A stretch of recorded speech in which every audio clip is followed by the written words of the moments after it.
Assalamualaikum warahmatullahi wabarakatuh.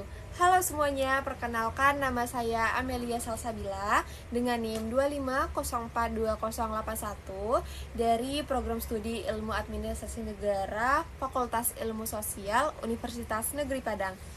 Baiklah, di sini saya akan menjelaskan materi mengenai peranan teori sosial, perkembangan teori sosial, mata kuliah teori sosial dengan dosen pengampu Ibu Yulia Hanoselina SIP MAP.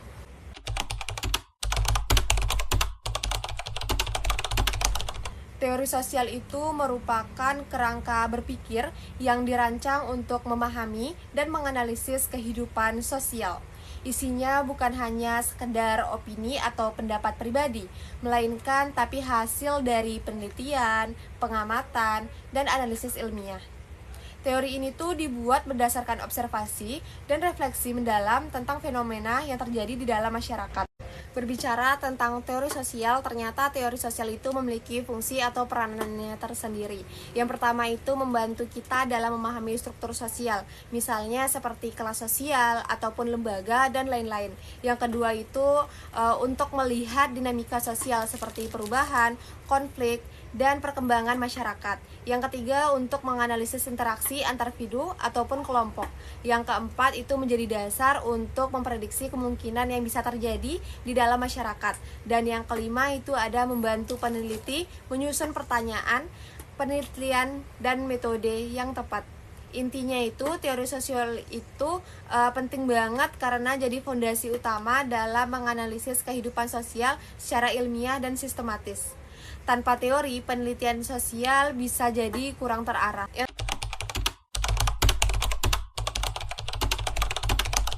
Yang selanjutnya saya akan membahas mengenai perkembangan teori sosial. Yang pertama saya akan membahas mengenai teori sosial klasik, yang dimana itu muncul sekitar abad ke-18 sampai awal abad ke-20, yang dilatar belakangi oleh revolusi industri, munculnya kapitalisme, dan perubahan besar di Eropa. Ciri-ciri dari teori sosial klasik ini adalah fokusnya lebih ke struktur besar masyarakat atau makro. Nah, yang kedua itu ada melihat masyarakat sebagai sistem yang kuat dan mengatur individu. Yang ketiga itu ada cenderung deterministik, yang dimana artinya itu individu dianggap lebih banyak dipengaruhi oleh struktur sosial. Yang selanjutnya itu lebih banyak membahas kelas sosial, instansi, solidaritas, dan tindakan sosial. Untuk tokoh penting di teori ini, yang pertama ada Karl Marx, itu dia tuh lebih fokus pada konflik kelas dan kapitalisme. Yang kedua tuh ada Emil Durkheim, itu tuh bahasnya lebih ke solidaritas sosial dan fakta sosial. Yang ketiga itu ada Max Weber, itu pembahasannya ke tindakan sosial dan rasionalisasi.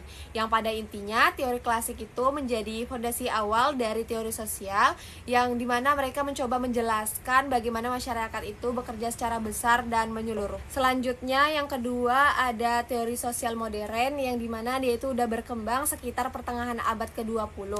Nah, ciri-ciri dari teori sosial modern ini adalah masih banyak pembahasan struktur sosial, tapi mulai lebih variatif pendekatannya. Yang kedua itu ada mulai muncul kombinasi antara makro dan mikro, dan lebih sistematis, dan teorinya tuh makin berkembang dari teori klasik.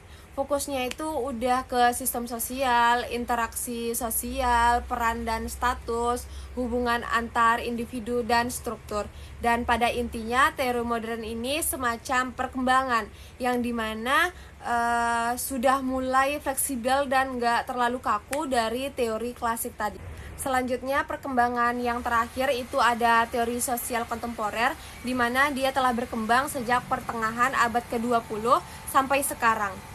Dan ciri-ciri dari teori sosial kontemporer ini adalah lebih plural, di mana dia lebih beragam perspektif dan tidak cuma fokus kepada makro, tapi juga berfokus kepada mikro. Nah, dia tuh juga lebih menekankan makna, identitas, dan peran individu. Lebih adaptif sama isu-isu zaman sekarang. Isu yang dibahas tuh seperti dari globalisasi, gender, identitas, teknologi, dan postmodernisme. Yang pada intinya teori kontemporer ini muncul buat melengkapi dari teori-teori yang telah ada dan untuk mengkritik teori klasik yang dianggap kurang bisa menjelaskan masyarakat modern yang makin kompleks. Perbedaan utamanya itu terletak pada yang pertama, teori klasik itu fokusnya berada pada struktur besar, masyarakat lebih dominan daripada individu. Yang kedua itu teori modern itu mulai menyeimbangkan antara struktur dan individu. Yang ketiga itu ada teori kontemporer, itu lebih fleksibel, lihat masyarakat dari banyak sudut pandang dan lebih ngasih ruang ke individu. Sekianlah materi dari peranan teori sosial dan perkembangan teori sosial. Semoga ilmu yang saya berikan ini dapat bermanfaat bagi kita semua. Untuk sumber yang saya ambil ini ada di buku ini.